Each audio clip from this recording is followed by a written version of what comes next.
Welcome to day 2 of my vacation series. അപ്പോൾ ഇന്ന് രാവിലെ ഒരു അടിപൊളി ചായ കുടിച്ചിട്ടാണ് തുടക്കം. ഇന്ന് നമുക്കൊരു ബോണസ് ഡേ ആണ്. കാരണം എന്താണെന്ന് വെച്ചാൽ നമ്മൾ സത്യത്തിൽ ഇന്ന് വൈകിട്ടാകുമ്പോഴേ ഇവിടെ എത്തുന്നുണ്ടായിരുന്നുള്ളൂ.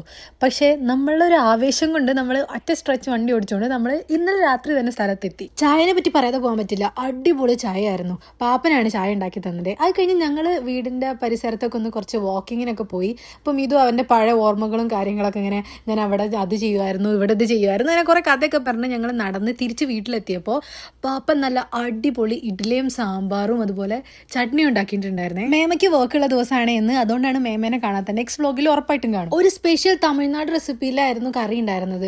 നല്ല ടേസ്റ്റ് ഉണ്ടായിരുന്നു. കുറേ കാലത്തിന്റെ ശേഷമാണ് ഇത്ര ടേസ്റ്റുള്ള ഒരു ബ്രേക്ക്ഫാസ്റ്റ് കഴിക്കുന്നത്. രാവിലെ എണീറ്റപ്പോൾ തൊട്ടും മിഥുവിന് നല്ല ജലദോഷം.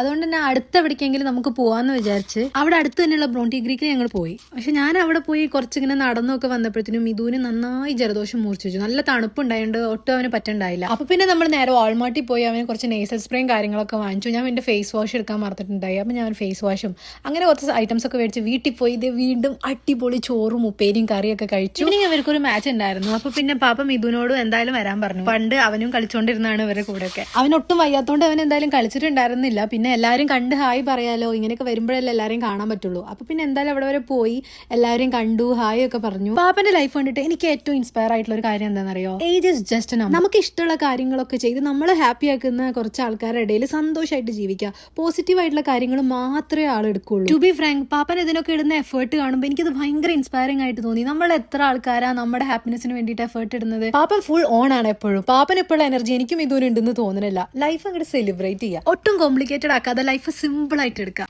അങ്ങനെ കുറച്ച് നേരം ഞങ്ങൾ അവിടെ നിന്നു. പിന്നെ നല്ല തണുപ്പ് കൂടി വരുമായിരുന്നു. അപ്പൊ പിന്നെ വീട്ടിൽ പോകാന്ന് വിചാരിച്ചു. അങ്ങനെ ഞങ്ങൾ നേരെ വീട്ടിലെത്തിയപ്പോഴത്തേനും മേമ എത്തിയിട്ടുണ്ടായി. മേമേനെ നല്ലപോലെ കാണാനോ സംസാരിക്കാനോ ഒന്നും പറ്റിയിട്ടുണ്ടായിരുന്നില്ല.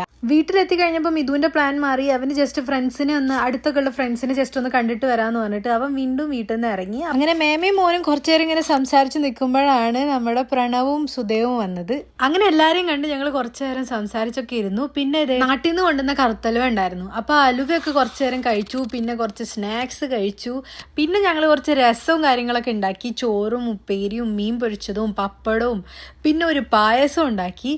അങ്ങനെ വയറൊക്കെ നിറഞ്ഞു. ബോണസ് ഡേ ആയതുകൊണ്ട് തന്നെ നമ്മളൊന്ന് കുറച്ച് സിമ്പിൾ ആക്കിയിട്ട് എടുത്താൽ. ഇനി നാളെയാണ് നമ്മുടെ മെയിൻ പ്ലാനുകളൊക്കെ വരുന്നത്. അപ്പോൾ പിന്നെ ഇനി പോയി കിടന്ന് ഉറങ്ങട്ടെ. ബാക്കി വിശേഷങ്ങളൊക്കെ നമ്മുടെ നെക്സ്റ്റ് വ്ലോഗിൽ കാണാം. ബൈ.